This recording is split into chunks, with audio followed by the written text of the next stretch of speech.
Share बाजार पडला की हृदयाचा ठोका चुकतो नाही का? साहजिकच आहे. पण थांबा, इतिहास आपल्याला काहीतरी वेगळंच सांगतोय. चला, आज बाजाराच्या ह्याच नाट्यमय इतिहासाची पानं उलटून पाहूया आणि बघूया की प्रत्येक पडझडीमागे काय दडलेलं आहे. जेव्हा टीव्ही स्क्रीनवर किंवा मोबाईलवर ते लाल आकडे दिसतात ना, मनात धस्स होतं. आपला कष्टाचा पैसा आहे तो कमी होताना बघून कोणालाही काळजी वाटेलच. पण एक महत्वाची गोष्ट म्हणजे असं काही पहिल्यांदाच होत नाहीये. बाजाराचा इतिहास अशा अनेक चढउतारांनी भरलेला आहे. आणि चांगली गोष्ट काय माहितीये, हाच इतिहास आपल्याला पुढे काय करायचं हे शिकवतो. चला, आधी सध्या काय चाललंय ते बघूया. बाजारात जी उलथापालथ सुरू आहे ती खरंच काहीतरी नवीन आहे की इतिहासाचीच पुनरावृत्ती होतीये? चला शोध घेऊया. आता बघा, सध्याच्या घसरणीचं कारण काय? तर मध्य पूर्वेतला तणाव आणि कच्च्या तेलाच्या वाढलेल्या किमती. आणि गंमत म्हणजे अशीच काहीशी कारणं इतिहासात पण अनेकदा बाजाराच्या पडझडीसाठी कारणीभूत ठरली आहेत. आता आपण जरा इतिहासात डोकावूया आणि काही मोठ्या घसरणी पाहूया. यातून आपल्याला एक गोष्ट लक्षात येईल, एक पॅटर्न दिसेल. चला, फार मागे नको जायला. अगदी अलीकडच्या काळापासून सुरुवात करूया. वर्ष 2020 आठवतंय? हे वर्ष तर आपल्यापैकी कोणीच विसरू शकत नाही. कोविड-19मुळे बाजार फक्त 2 महिन्यात तब्बल 40% कोसळला होता. ही इतिहासातली सगळ्यात वेगवान घसरण मानली जाते. विचार करा, फक्त 60 दिवसात गुंतवणूक जवळपास अर्धी. अविश्वसनीयच होतं ते. आणि याचं कारण तर आपल्या सगळ्यांनाच माहीत आहे, एक जागतिक महामारी ज्यामुळे संपूर्ण अर्थव्यवस्था अक्षरशः थांबली होती. बरं, आता थोडं आणखी मागे जाऊया. 2015-2016 तेव्हा काय झालं होतं? त्या काळात कमॉडिटीच्या किमती पडल्या आणि चीनची अर्थव्यवस्था मंदावली.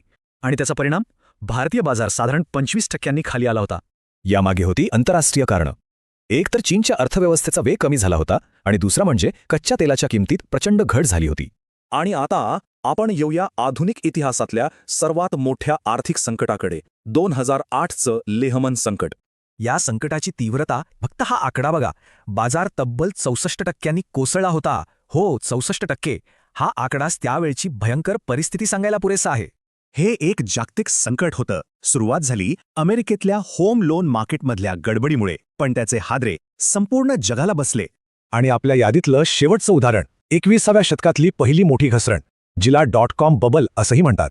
झालं असं होतं की इंटरनेट कंपन्यांच्या शेअर्सच्या किमती अवास्तव फुगल्या होत्या. पण त्या कंपन्या खरं तर तितका नफाच कमवत नव्हत्या. आणि जेव्हा हा फुगा फुटला तेव्हा बाजारात मोठी घसरण झाली. ठीक आहे, आपण आतापर्यंत फक्त घसरण बघितली, पडझड बघितली. पण ही कहाणी इथे संपत नाही. ही तर फक्त अर्धी गोष्ट आहे. आता आपण पूर्ण चित्र पाहूया. या स्लाइडवर आतापर्यंत आपण ज्या घसरणीबद्दल बोललो त्या सगळ्या एकत्र दिसतायत. हो, हे आकडे बघून कोणालाही भीती वाटू शकते. पण लक्षात ठेवा, ही फक्त अर्धी कहाणी आहे. आणि इथेच कथेला एक खूप महत्त्वाचं वळण मिळतं. कारण इतिहास आपल्याला हेच सांगतो की प्रत्येक मोठ्या पडझडीनंतर बाजार फक्त सावरत नाही, तर तो एक नवीन, आधीपेक्षाही उंच शिखर गाठतो. हे एक चक्र आहे जे सतत फिरत राहतं. संकट येतं, त्यामुळे बाजार पडतो, मग हळूहळू सावरतो आणि शेवटी एक नवीन उच्चांक गाठतो. हाच बाजाराचा स्वभाव आहे. मग या सगळ्या ऐतिहासिक विश्लेषणातून आपण काय शिकायचं? सगळ्यात महत्त्वाचा धडा काय? तो म्हणजे बाजारातली जोखीम म्हणजे मार्केट रिस्क समजून घेणं. तर मग ही मार्केट रिस्क म्हणजे नक्की काय? सोप्या भाषेत सांगायचं तर काही अशा गोष्टी घडतात ज्याचा परिणाम संपूर्ण बाजारावर होतो आणि त्यामुळे आपल्याला नुकसान होऊ शकतं. आपण आतापर्यंत जी उदाहरणं पाहिलीत ना, ती सगळी याच मार्केट रिस्कची आहेत. आणि ही जोखीम टाळता येत नाही, हे लक्षात ठेवायला हवं. ही ओळ आपण कितीतरी वेळा ऐकली असेल, जाहिरातींमध्ये, कागदपत्रांमध्ये. गुंतवणूक बाजारातील जोखमीच्या अधीन आहे.